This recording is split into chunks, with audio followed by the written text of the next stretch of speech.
What's going on, man? Welcome back to the basement. I'm Ron, and today we're going to get into my top 10 fantasy football takeaways from week 2 of fantasy football. This is probably my favorite video we do on the channel weekly, where I get to sit down. Everything's still fresh. We had a lot of really good games yesterday, and I just get to give you guys kind of my overall thoughts of what happened yesterday. Should I be panicking on this player? Should we be trading this player away? Is what this player did going to be sustainable during a full season? Now, we're going to get into that in a second. Before we do, make sure you go down below, subscribe, and leave a like. We're going to be putting out content daily for fantasy football from now through your fantasy football championships. So with all that being said, let's go. Thirsty, trying to choose. I know I'm critical. My nitty bag.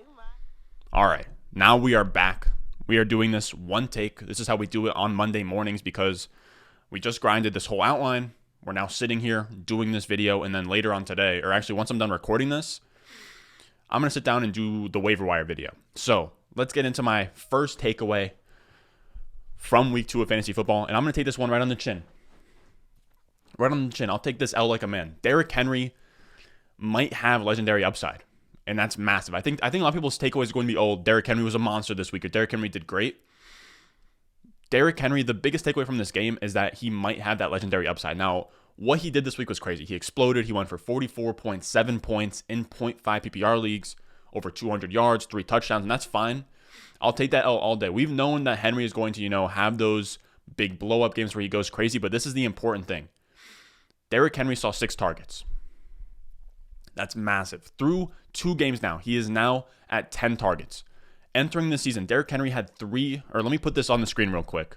But entering the season, Derrick Henry had 3 games with 4+ targets in a game. He has now had 4+ targets in each of his first 2 games this season, which is craziness. That's genuinely wild. He is now on pace for 80 targets over a 16-game sample. In the 17-game sample, I think that would be an 85 target season, which is crazy. His previous high was 31 targets. That was last season. So if he's now going to double, almost triple his targets from last year, that's where the legendary upside kicks in. And here's the thing. If he sustains that target share, it's all over. He's going to be, RB2, RB1. And here's the thing. If you were out here drafting him for the floor because he's going to be your locked-in RB1 and you can't bust, you also took an L. You didn't take an L, but you don't get this dub. But if you drafted him because you were out there saying, you know what, I think that we're overlooking his receiving upside, because the bull case that I wasn't aware of until I did this research this morning, the case for Henry was that maybe he could always catch, and Arthur Smith kind of marginalized him in that role.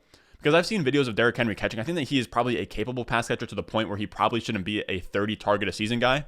And then you think, okay, this new OC for the Titans might use Derrick Henry in the passing game more.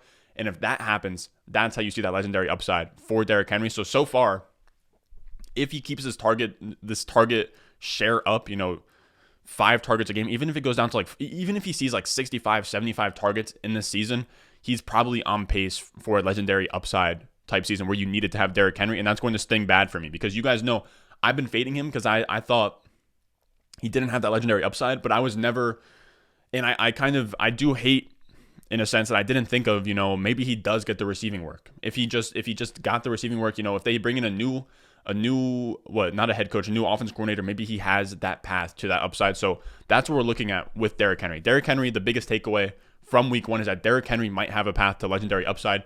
Keep tabs on his target totals. That's going to be huge. Then we have Rondale Moore. And Rondale Moore is that guy, pal. That's my note for this. Rondale Moore is that guy. He finished the day with 7 for 114 and a touchdown for 20.9 points. He is now, the craziest thing is this right here. Am I doing this right? Yeah, this right here.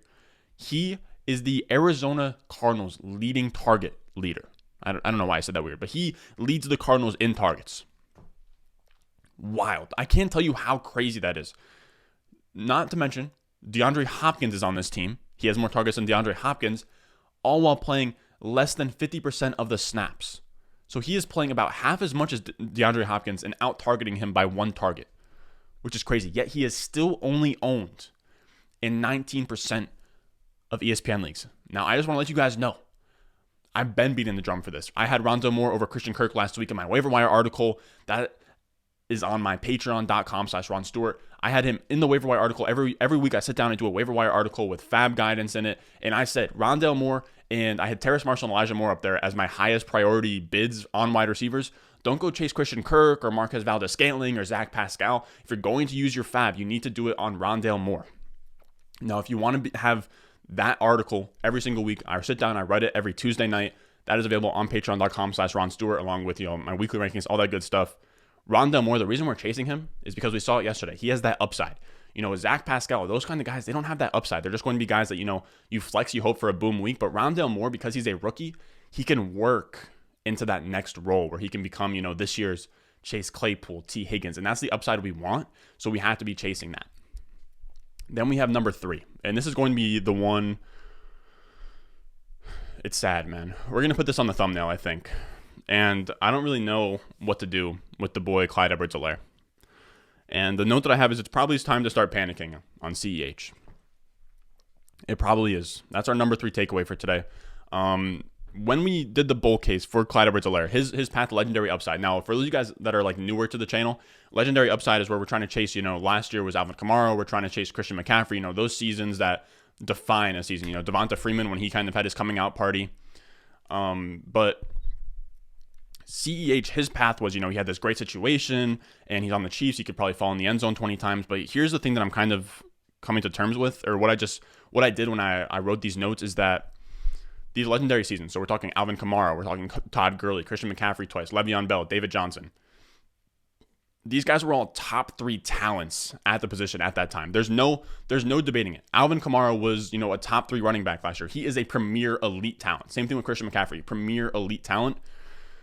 And with CEH, it's always been, he's not that great, but his situation's pretty good. But the thing is that when we're talking about legendary upside, I don't think there's ever been a case where a running back has had that legendary upside without also being an elite talent at running back. So if there were talent questions, then he probably shouldn't have even been on our radar, to be honest with you.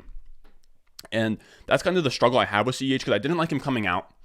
But I know what the numbers say. When a guy gets first-round draft capital, it means that he is going to produce. Maybe that he is even a good player. It's hard to say this guy isn't talented when the NFL evaluators have him as a first-round draft pick. So, and because I'm not a film guy, I just said, okay, I'll put that to the side. NFL said he's a first-round draft pick. I have to at least believe it until we've seen otherwise. And it's tough now because we know if Jonathan Taylor got drafted to the Chiefs at 32nd overall, if DeAndre Swift did, they would both be, top 5 running backs right now. But Clyde Edwards-Helaire is getting every opportunity to succeed, and he's not doing much with it. He finished the night last night with 2.6 points on 13 carries for 46 yards and a fumble. And that fumble is what really hurts him. Now, let me put the right graphic on the screen. That fumble really hurts him, man.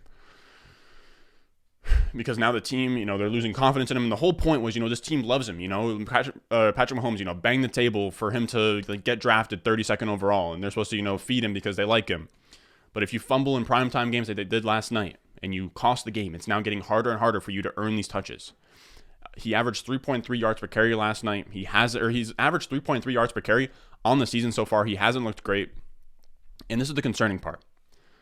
He saw 65% snap share, which is good. He actually dominated the touches, 13 of the entire, 17 opportunities, which is really good. So he's dominating the touches, but he had 0 targets and he had 0 goal line carries. You need to have those high value touches. That's the whole point. In a Chiefs offense, there's going to be so many goal line opportunities. They scored 35 points last night. There's going to be so many opportunities on the goal line. You need to be featured in that area of the field. That's the whole point. And the problem is if Darrell Williams is going to vulture those touches, the targets aren't going to be there. We're getting scary, man. We're getting into a spot where it's scary. I have him on a team that I co-owned with a buddy of mine in the FFPC, and I regret that pick, man. We went McCaffrey, AJ Brown, and at the 301, Justin Jefferson was gone, Metcalf was gone. All the wide receivers I have in that upper echelon were all gone. Mixon was gone, so it was pretty much CEH or what I view as a tier gap from CEH to CeeDee Lamb, Keenan Allen, Terry McLaurin. We took CEH, and I'm losing sleep over it. I'm literally losing sleep over it. It's so tough, man. It's so tough. I don't think the legendary upside is there anymore. You're hoping for, maybe he's like a high-end RB2 at this point, which is now not even really likely. The one hope is that he did have stretches last year where he looked good. He had over 100 rushing yards against the Texans, but again, that was the Texans. The slight hope is that the Ravens and the Browns, that was their first two matchups, right? The Browns week 1, Ravens week 2. Those are two very tough defenses. You know, Jadeveon Clowney on the Browns at this point? I want to say, yeah. I want to say it's Jadeveon Clowney and Myles Garrett over there. And then the Ravens, obviously, they just got boys up front like that guy. I want to say Brandon Williams, just a big hoss up front, but I don't know. Those are two teams that are pretty good against the run. So maybe it was a matchup thing. I wouldn't say that this is a buy low. You can't sell Clyde Edwards-Helaire for anything. You just got to hold. You got to hold and pray, man. And I have him in one of my leagues, so I feel it. I 100% understand the struggle there. And our fourth takeaway is, to my surprise, I'm going to say I wasn't fading him or really targeting him this offseason. He was just one of the last wide receivers in this tier that fell to me in a couple of places. I have him in the home league on ESPN that I showed you guys, like I filmed it or whatever. I have him on like one or two FFPC teams. Mike Williams. I have him, you know, I don't know. I feel like I just said it, but you know, Mike Williams is amazing and has a new role in this offense with the Chargers. He's maybe even the alpha. He has more targets than Keenan Allen at this point. And we really want to focus in on the role because that's what really equals fantasy points at the wide receiver position. And Mike Williams, we've known him as, you know, this deep threat, jump ball, 50-50 guy. He's now kind of, you know, like transitioning into this true alpha wide receiver role, which is crazy because he wasn't great coming out of school. You know, he had the injuries and he's never really been in this role. And when we really compare the two roles, it's crazy. Now, let me put this graphic on the screen. We're going to get to that in a second. I probably should have waited a second. But in 2020 and 2019, he saw a 14.7 and a 16.5% target share. Now, he is one of the few people that has a 25% target share through 2 games. In his 2 games, he's seen a 25% target share or better. Like I said, in the last 2 seasons, he has seen about a 15% target share. So he's getting way more targets. And the reason that's happening is because he's not a deep threat. He used to have a 15.8 and an 18.3 ADOT in those 2 seasons. Now his ADOT has come all the way down to 9.9. So he used to be getting targeted 15 yards or more down the field on about 15% of his targets. Now he is getting a 25% target share and he's getting targeted behind the line or behind the first down marker, which is crazy. I can't explain how wild that is. There's only 8 wide receivers that are commanding 25% or more of the targets through both weeks. He's operating as like this true alpha. Even with Keenan Allen, Keenan Allen's still going to get his, but I think that this does limit Keenan Allen's ceiling a little bit if Mike Williams is going to be featured like this. Even on the goal line, they gave him like a screen and he made a yak play, which is crazy. Like Mike Williams has never been featured like this in his life, besides maybe back in his Clemson days. And he's now a top wide receiver through 2 weeks. He's put up like 18.5 PPR points this week. And he's trending towards this category where he's going to be like an every week must-start wide receiver 2 sooner rather than later. Which then brings us to takeaway number 5. And we have Pollard over Zeke. Pollard may be better than Zeke. Through 2 weeks, Tony Pollard is the RB9 in fantasy. Zeke is the RB25. Now, I say, you know, like Pollard greater than Zeke, like tongue-in-cheek, kind of just bullshit him. But all offseason, I was saying it was going to be close, or in terms of talent, it's close. You know, Pollard is very good, man. I showed those stats where he was better in elusive rating. He was better in rush grade, all that good stuff. Pollard is a talented running back. Pollard could be a standalone running back somewhere if he wanted to, or if he got the opportunity. And I was expecting it to be a little bit closer than people thought. You know, everyone was saying, you know, like 80% plus opportunity share for Zeke. I was thinking, you know, Pollard's going to be a thorn in Zeke's side. I mean, not thigh. And Pollard is firmly in the mix, man. Pollard is firmly in the mix. He should like demand more and more touches as the season goes on. He looked really good. He played on 34% of the snaps and had 16 touches, which is crazy because that means that they're scheming touches for Pollard, right? So if we're looking at the snap shares here, 71% for Zeke, 18 touches. Tony Pollard, 34% of the snaps, 16 touches. So that means when Pollard is on the field, they're giving him the ball, which is kind of rare. And that means that they want to get him involved. They like Pollard as a spot in their offense. And Pollard now has looked explosive. He's looked very good through 2 weeks. He's outperformed Zeke this week in rushing and receiving. He had a longer rush and reception. So he had the most explosive plays from the running back position. He outproduced him on less touches. He looks really good. And I think this is going to be a split backfield now. And if I had Zeke, which I don't, I have Zeke nowhere. I remember, dude, I put out a don't draft Zeke video. Now, Derrick Henry, I believe. No, I don't think that Derrick Henry was in that video, but he might have been. I'm going to say that Derrick Henry wasn't in that video. But anyways, People were really not liking that take. Zeke was going to eat this year or whatever. I'm not fully taking that victory lap because I think that Zeke will still be like a fringe RB1. But if I had him, I'd be worried. Now, if I had Pollard, which I do in a lot of places, I'd be excited. This is going to be a great 0 RB option. You can start him in your RB2. If you're a 0 RB team where your wide receivers are studs, you can start him, most weeks where you'll hope that he kind of goes off like he did today. The Cowboys didn't even score a lot of points. I want to say they only scored like 17 points this week, and Pollard put up a great game. So this is going to be a split backfield moving forward. If I had Zeke, I'd be concerned. If I had Zeke, I don't think you'd be able to sell him for anything really. But that is that takeaway. That Pollard is a problem. That Pollard might even be better than Zeke himself. Now, as we move on to number 6, we have Faceplanters had themselves a week. And they did. Now, obviously, we started things off with a big L on Derrick Henry. I was telling people to fade him, and he looks great. The dubs I took, Rondale Moore, Tony Pollard this week, I'll take my L here. Like I said, the Faceplanters had themselves a week, and I've been fading Faceplanters all offseason.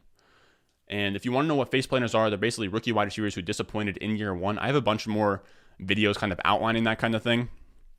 But Ruggs and Pittman qualified as Faceplanters. So we were fading them. Here's the thing. I didn't take a huge L, though, because my take was don't draft Pittman or Ruggs, because we did the research. If you have a Faceplanter or a rookie at ADP, you take the rookie. So if you faded Pittman, you should have been taking Waddle. If you faded Ruggs, you should have been taking Rondale Moore. So it's not a terrible take in hindsight, for taking, Elijah Moore, Rondale Moore, Waddle, even Terrace Marshall over Pittman and Ruggs. We still don't really know about Elijah Moore and Terrace Marshall yet, but Waddle and Rondale Moore look great. So it's not a massive L, but it's still worth noting. And these guys balled out this week. They both finished as top 15 wide receivers this week in PPR. Now the question is this sustainable? Are they for real? Is this just a one-off game for them? And I'd say with Ruggs, it's definitely a one-off game. With Ruggs, I don't believe it at all. And yes, he put up big numbers. He had a long catch. People love the speed. But to me, he's not anything crazy. I actually kind of think, I said something on Twitter today where I said he's kind of just like expensive McCole Hardman.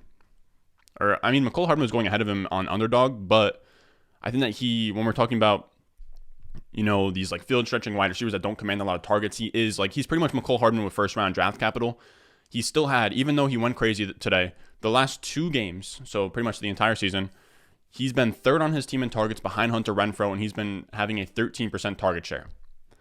13% target share is not going to give you a startable asset in fantasy football. That's the problem. And I fully expect, Ruggs, I said this preseason, Ruggs is going to pop off here and there. He is going to have his games when they are there, but I don't think he'll ever be a reliable start in fantasy. I don't think he's ever going to be a top 24 wide receiver. Now, on the other hand, we're not going to be, practicing take clock here where I'm going to, double down on the players that I was fading. I was fading Pittman hard. I've been fading Pittman hard. He looked good. He commanded 12 targets. He's at like a 21% target share this season, so that's really strong. He's doing his thing. 21% target share. Now, I will say he had 4 targets in week 1, and he had 12 this week. So, that's very off base. And like I said, if I had him, I'd be holding. I'd probably be selling, to be honest with you. But we're monitoring the situation, especially in seasonal leagues, where 21% target share is no joke. But like I said, 4 in week 1, 12 in week 2. So now these next, 2, 3, 4 games are going to be huge for his sample, because we need to know if he has a 20% or better target share this season, then he's a no-brainer. He's back on. It was never in doubt. But if he goes from 21% down to I honestly expect it to go down to maybe like anywhere from like 15 to 16% target share, maybe like a 14%. But like I said, there is a possibility where he does sustain this. He looks good. So we're not going to completely take our L or our dub. We're just monitoring that situation. Just keep an eye on Michael Pittman and his targets over the next few weeks. Like I said, the Faceplanters had themselves a week. I would say that Michael Pittman, monitor, maybe it's for real, but with Ruggs, I'm not really buying it too much. Then we have the 49ers backfield is a mess. If you started any of them, it was a tough week. Elijah Mitchell, he led the way with 19 opportunities, but I think that he only finished with like 7 points or something like that. He wasn't a great start. This backfield is a mess. Now, Elijah Mitchell, he did lead the way with 19 targets or 19 opportunities. Hasty close behind with 10. Trey Sermon with 1. Cannon with 1. Here's the thing. Elijah Mitchell had a shoulder injury where he left the game mid-game. Then he came back. Wasn't too great. This whole backfield is dealing with injuries now. We have Hasty, who has an ankle injury. Elijah Moore has a shoulder injury. Or Elijah Mitchell has a shoulder injury. Trey Sermon now has a concussion. Jeff Wilson is on IR. Raheem Mostert's out for the season. Their next best running back after that is Trenton Cannon. Apparently, none of those injuries are serious, of the 3 guys who played on Sunday. But it could, if Trey Sermon is now out for like 2-3 games, and like Hasty becomes very interesting, and so does Elijah Mitchell, gets a bump up. So monitor that. JaMychal Hasty could become like this week's like premier pickup if Elijah Mitchell misses time. Or you could see, if JaMychal Hasty misses time, then Trey Sermon gets a bump. So there's a lot of moving pieces in this backfield, but for now, it is a mess. We don't know what's going on. People are hurt. Jeff Wilson could come back off of IR by like week 8, week 9 and be great. None are serious, but you're gonna wanna monitor that situation. And the next one we have at number 8, it's Courtland Sutton season. It is firmly Courtland Sutton season. I think when I was doing my evaluations this week, in the weekly rankings, when I was doing some start sits, now I started Sutton some places. I have him on like 3 of my 9 FFPC teams. I think I undersold the impact that Judy's absence would have on Courtland Sutton. Like Courtland Sutton and Jerry Jeudy, when they're side by side, they're both going to be commanding a lot of targets, or not even a lot of targets, but they're going to be kind of pushing and pulling with each other, hurting each other in that production or in that target share category. Now, with Jeudy gone, it's all Courtland Sutton. The lunch is his. He's now the clear alpha. He put up 10 for 173 on 15 targets, which is insane. We know the volume is a huge indicator. He went from an 8.6% target share to a 35.3% target share, which is crazy. And I know, obviously, 35% target share is not going to happen every single week, but Teddy looks capable. And for people who think that, Teddy Bridgewater is just like check down quarterback, he kind of proved them wrong, because Courtland Sutton now leads the league in air yards. So air yards is, the distance that the quarterback throws the football on your targets, right? So even if you don't catch the ball, but if you get targeted 60 yards downfield, that's 60 air yards. Even if you catch that, that's 60 air yards. So he is getting down the field and he's getting targeted. I think he has like over 300 air yards, which is crazy. So he has this alpha role, this deep threat role where he has a, 35% target share even while getting targeted deep. He is going to be the main guy in this room until Jeudy comes back. I expect, a 23% target share, and we're probably looking at a top 24 locked and loaded wide receiver until Jeudy comes back. And even if Jeudy comes back, Sutton might still be that guy. Then we have number 9, and DJ Moore is who we thought he was. He is who we thought he was. And just like Mike Williams, he saw this role change as well in these 2 weeks, where he is now an all-purpose alpha, and we have proof. Last year, it was so weird for DJ Moore because it made no sense the way that Joe Brady used him. To me, DJ Moore is always profiled as like an X wide receiver, or at least a wide receiver that wins, in the short and intermediate phases of the game. A guy that can maybe play in the slot if you want him to, take a bubble screen to the house. He's one of those kinds of wide receivers. That's who he's always been. He's been a yak guy. That's who he was at Maryland. He's never even been a guy that had a refined route tree. Matt Harmon, prior to last year, DJ Moore got really good in his 3rd year at route running. His first 2 years, he wasn't a good route runner. He was this raw athlete that kind of was like a Laviska Shenault, where you get him touches like around the line of scrimmage and you let him do his thing. And the weird part that last year, they used DJ Moore as kind of this deep threat where they would split him out wide and they would just let him run deep routes all game long. And then Robbie Anderson was that, that X wide receiver that could operate in the short and intermediate areas of the field, even though it was the opposite. Whereas I felt like they were misusing DJ Moore, they were also misusing Robbie Anderson, a guy who has been nothing but a deep threat his entire career with the New York Jets. He comes over to the Carolina Panthers and they use him like an alpha wide receiver. Now last year, or coming in to this season, I think their roles have actually switched back to their proper bodies. Maybe, what is it, like Freaky Friday? Because in this tweet, Miller said Robbie Anderson's ADOT, it's like a weird way of measuring ADOT, but he said that his ADOT is 21.8 yards after being 9.6 last year. So instead of being a guy that is getting targets behind the first down marker, he's now getting targets way downfield. And then with Moore, he goes from a 13.4 ADOT, so not as crazy as a 21.8. I will say 21.8 isn't sustainable. Robbie Anderson will probably hover around like 13 to 17 this year. Moore went from a 13.4 to now being a 9.2 ADOT. So even lower than Robbie Anderson's was this year. Moore is being used in this really good role where he is getting a 9.2 ADOT. He's getting a 26% target share this far. So he's getting used as a proper alpha. He is the wide receiver 15 through 2 weeks, and he's already scored a touchdown. We know that touchdowns has been a problem for DJ Moore. Now, as we know, the bright people on this channel know that touchdowns are random. wide receivers aren't really good or bad at scoring touchdowns. It's just kind of the way, kind of just the way the cookie crumbles, if you will. Like Chase Claypool had 11 touchdowns last year. We're through 2 weeks, and Chase Claypool hasn't scored a single touchdown. It's not really sticky year to year for wide receivers. So if DJ Moore can kind of get some positive regression in that touchdown category, he's at 26% target share. He's getting used as his proper alpha. I'm very excited for what DJ Moore has in store. And then we have this last one, and it's that Vegas lines aren't as surefire as we think sometimes. Now, this isn't like super closely related to fantasy football, but I wanted to bring it up real quick.